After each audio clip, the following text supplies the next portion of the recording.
When playing Halo 5, do you ever feel stressed out when you're just trying to play casually? Or do you want to get high kill games but you never get an opportunity? Or perhaps you quit the game due to the abysmal map rotation and absurdly high search times? Welcome to Optimizing Halo 5, my new series on how you can make your experience playing this game more enjoyable. Hang on, let's listen to that again. How you can make your experience playing this game more enjoyable. Yeah, that's out the window.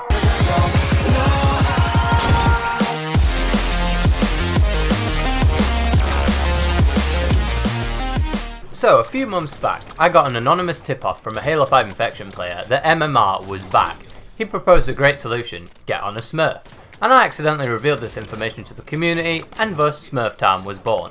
However, recently I've been getting more anonymous tips, but now they come in the form of angry messages, such as Eagle, thanks to you, someone emailed free for free and they fixed MMR, and this game is now unplayable, yet I'll continue to play it 8 hours a day for the rest of my life. Now, as I've been AFK for a few days, Blanco, come and have a look at this shit, Blanco. Fucking delayed a fucking game. I thought that today would be the perfect time to come back to Halo 5 and see if smurfing really has been ruined by MMR. Eagle Precursor making content. I know for myself and Eagle Precursor, we can't find games. Players like Eagle Precursor, a lot of the time they can't find a game, even at peak times. Eagle Precursor is from Europe, but he has to play on American servers because there's not enough sweats in Europe to play against. And me and Eagle Precursor, he's another infection YouTuber, we're talking about this, and I think we're correct because we can't figure out the MMR algorithm because it keeps constantly shifting. The only players who make Halo 5 content in social game modes is me and Eagle. I think that's it, and it's pretty sad. Me and Eagle, we're not big enough content creators in my opinion to make a difference, and it's not playable for players like me and Eagle. YouTubers like Eagle, he can't make content anymore. Just before we get into it, I would like to thank Carter Perez, Dominic Perez, Broga Oof, Ify Tortoise Plays, Sylvia Rees, and Lone Wolf for a contribution to my channel. Thank you all a lot, I really appreciate it. Sorry that the videos have been pretty scarce this month. Now let's get into the Smurf analysis. First of all, public service announcement to all the sweats I matched today. 1. You're trying so hard for literally no reason, no one's impressed. And 2. Stop mashing the crouch button in mid-air, it literally doesn't do anything except for giving you crippling arthritis. To begin, I hopped on Eagle Precursor to see what kind of game I would get on my main account, and so that I could compare the games on my Smurf to the one on my main. I expected to match about 9 sweats, and it happened, and the game was pretty mediocre, and I finished second in the game due to bonuses. I gave up trying a long time ago in these lobbies, but I did try to get last man on one of the rounds, but the button combo to thrust slide gave up on me and I got hunted into oblivion. Yawn. Next, before I went onto my first Smurf, I decided to test out a theory from a Halo 5 Infection YouTuber called Raging Fury 555. He gave me his account because according to him, he gets the best lobbies in the game. So I tried searching, but we matched Black Friday. Of course on round 2 I continued the tradition of blowing myself up with rockets, but my overall consensus was that Raging Fury lied, as there were 2 people from a clan boosting, 1 guy bagging at me who's an epic fan of Raging, and I came third due to losing last man to Camo in 1 round. In 2017 I would have become ticker over that death, but today I didn't even react because I pretty much expected it. Then I jumped on Eagle Anathema, my second Smurf made when the lobbies started to be broken, and this is what you've all been waiting for.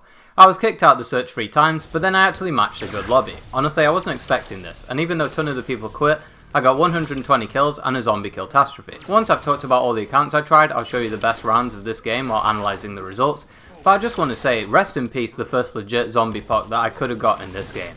After this game, I was kicked out the search twice more, so I changed account. Next, I jumped on an account that I made recently called Risen Hedgehog, which is level 26. As you can see by these emblems, clearly level is not how the matchmaking works anymore, because this was a very boring nerve center game with lots of sweats, where not much happened except me getting crouched, me getting killed at top snipe, and me losing the game because some guy got 2 last mans. Boo! Moving on, it was time for an old account I made in 2016 called Ginger Bun Yeah Yeah.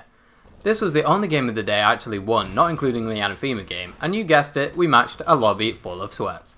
What was kind of surprising is that this game was boarding pass, and I matched what felt like the very first game on my main account. Basically the same players, with the same playstyles of mash the crouch button, rage quit when you die, and wreck me when I'm last man due to hit markers. I was expecting this lobby to be sweaty, and I guess getting a win was nice. Anyway, next I went on to Fallen Eagle, and this is where things got interesting. I'll summarise this more in a second, but basically, my first game on this was regular on power installation, so you already know I was doing Arclight Glitch every round. My favourite part about this game is closing the door on someone who then got infected. And I didn't get many kills because you physically can't on this map, but the lobby wasn't that bad, it would have been really good on Alpha Zombies or Contingency. But my next game on Fallen Eagle was Bleak Rock, and I knew looking at the names that it was going to be bad.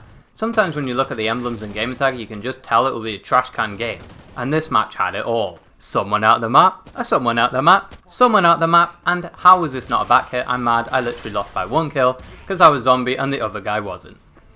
So maybe that was a glitch in the MMR, and surely because I lost that game, the next one will be OP, right? But no, as I got thrown into a game of Gultan, which triggered me enough to make that public service announcement, by which I mean no offence, but also every offence. Gultan's always trash for me, and this death I thought made absolutely no sense, but then again, I don't live in the server room, so that might be why. Overall, I came 5th in this game, which meant that it only took 3 games for this account to go from absolutely amazing to absolutely unplayable. Now let's talk about MMR. MMR, spelled E-M-M-E-M-M-A-R-R, is a hidden matchmaking rating applied to players in Halo 5 that matches them with similar skilled players in Ranked Arena.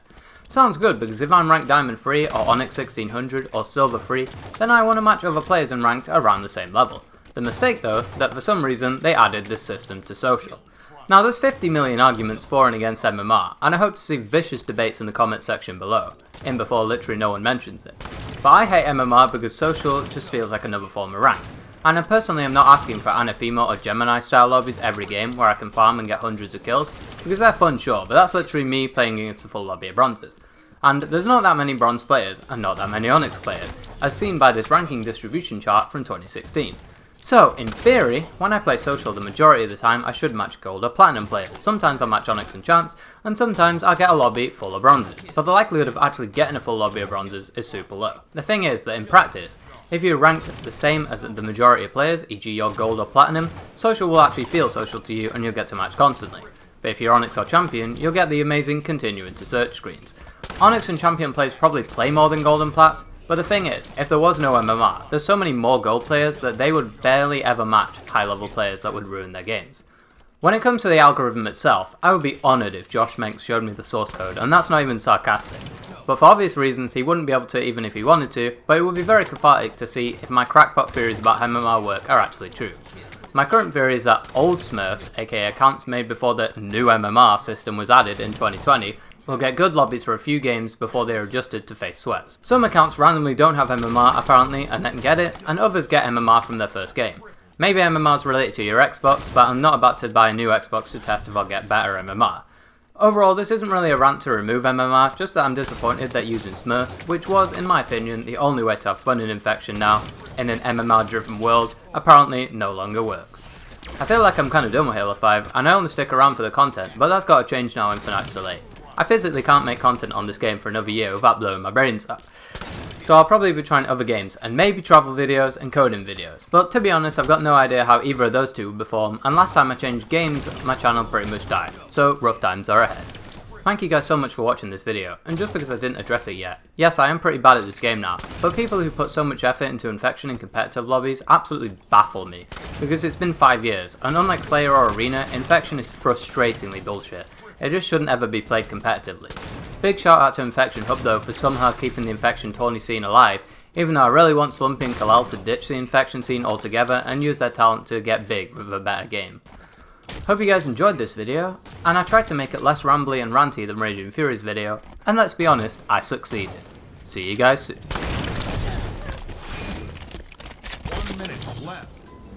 Double kill. Triple kill. Overkill.